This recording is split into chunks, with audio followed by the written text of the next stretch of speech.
Collegium system जब हम मान लिया और सुप्रीम कोर्ट ने सुप्रीमेसी इन जजेस अपॉइंटमेंट के बारे में कॉलेजियम की सुप्रीमेसी को एस्टैब्लिश कर लिया, ये फंडामेंटल प्रिंसिपल एस्टैब्लिश हो गया, तो फिर उसके बाद सरकार को तो कोई दोष दे नहीं सकता। आपने जो जजेस कमेटी, जो कॉलेजियम कमेटी अगर रिकमेंडेशन ही नंबर ऑफ जजेस जिनको भेजती है, जिन लोगों को जजेस के लिए एलिवेट करने के लिए जिनको शॉर्टलिस्ट करती है, भेजती है, अगर उसमें महिलाओं का प्रतिनिधित्व कम ही होगा तो आप 11% कैसे, अगर कल को प्रतिनिधित्व आप उससे आप रिकमेंडेशन में नाम कम भेजेंगे।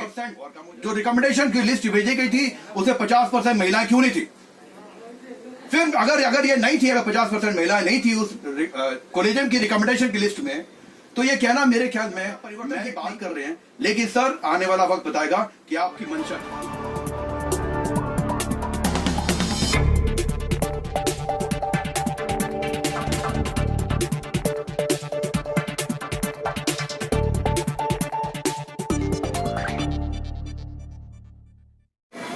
नमस्कार, मैं हूं सुरेश झा।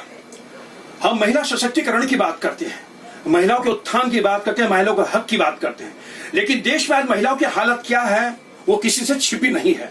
सुप्रीम कोर्ट के मुख्य न्यायाधीश कहते हैं कि आजादी के 75 साल बाद भी अदालतों में महिला जज की भारी कमी है। उन्होंने चिंता जताई, उनकी चिंता जायज है, लेकिन आखिर वजह क्या है कि अदालतों में महिला जजों की भारी कमी है? इसके पीछे जिम्मेदार आखिर कौन है? सरकार जिम्मेदार है, कोर्ट जिम्मेदार है, सीजेआई जिम्मेदार है? आखिर कौन है जिम्मेदार? हम चिंता तो जता देते हैं महिलाओं को लेकर, लेकिन जब काम करने की बारी आती है तो महिलाओं को लेकर हम चुप हो जाते हैं। आज इसी विषय में हमारे साथ बातचीत करने के लिए मौजूद है कानून के जानकार है वीरेंद्र प्रताप सिंह चरक। इनसे बातचीत करते हैं। सर, सुप्रीम कोर्ट के मुख्य न्यायाधीश कहते हैं, सर आपका पहले बहुत बहुत स्वागत है हमारे चैनल में। सुप्रीम कोर्ट के मुख्य न्यायाधीश कहते हैं कि हम आजादी के 75 साल बाद भी महिला जजों की जो एक कमी है वो पूरी नहीं कर पाए। क्या कहेंगे सर कि कमी कभी पूरी हो पाएगी या नहीं हो पाएगी, या हम चिंता जताते रहेंगे? हम लोग जो चिंता करना समाज के सभी वर्गों का काम है।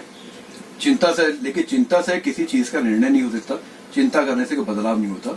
किसी चीज के किसी दिशा में आगे बढ़ने से और रोड मैप बनाकर एग्जीक्यूट करने से परिवर्तन होता है। चिंता जताने से आज तक तो पिछले इतने सालों का इतिहास है। सुप्रीम कोर्ट जब से बनी है, अंग्रेजों की जाने के बाद जब उस लिगेसी को कैरी ऑन किया सुप्रीम कोर्ट ने, आज से तो परिवर्तन हुआ नहीं है, आगे भी नहीं हुआ है। फिर उसके बाद जब सुप्रीम कोर्ट जजमेंट के बाद कॉलेजियम सिस्टम जब हम मान लिया और सुप्रीम कोर्ट ने सुप्रीमेसी इन जजेस अपॉइंटमेंट के बारे में कॉलेजियम की सुप्रीमेसी को एस्टैब्लिश कर लिया, ये फंडामेंटल प्रिंसिपल एस्टैब्लिश हो गया, तो फिर उसके बाद सरकार को तो कोई दोष दे नहीं सकता। सरकार सिर्फ उन रिकमेंडेशन पर विचार कर सकती है और विचार के बाद दोबारा रिकंसिडरेशन के लिए भेज सकती है।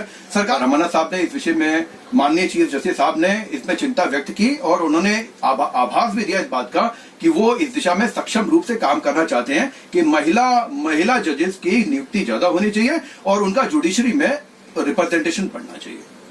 मैं अपने आप से एक सवाल पूछना चाहता हूं जस्टिस साहब की मंशा, उनकी सोच के बारे में। उनका मान सम्मान है, वो हमारे मुखिया हैं इस इंस्टीट्यूशन के, जुडिशल इंस्टीट्यूशन के। मैं पूछता हूं सर, आपने जो जजेस कमेटी, जो कॉलेजियम कमेटी अगर रिकमेंडेशन ही नंबर ऑफ जजेस जिनको भेजती है, जिन लोगों को जजेस के लिए एलिवेट करने के लिए जिनको शॉर्टलिस्ट करती है, भेजती है, अगर उसमें महिलाओं का प्रतिनिधित्व कम ही होगा तो आप 11% कैसे, अगर कल को प्रतिनिधित्व आप उससे आप रिकमेंडेशन में नाम कम भेजेंगे और कम हो जाएगा। अगर आप मान के चलते हैं कि ये जुडिशरी का जो डोमेन है, ये इसमें महिलाओं के लिए भी उतनी स्वतंत्रता है जितनी पुरुषों के लिए, और अब आज डिस्ट्रिक्ट कोर्ट के लेवल से लेकर सुप्रीम कोर्ट के लेवल तक अंदाजन 50% महिलाएं जुडिशरी के क्षेत्र में, लॉ के क्षेत्र में काम कर रही है कंधे से कंधा मिलाकर।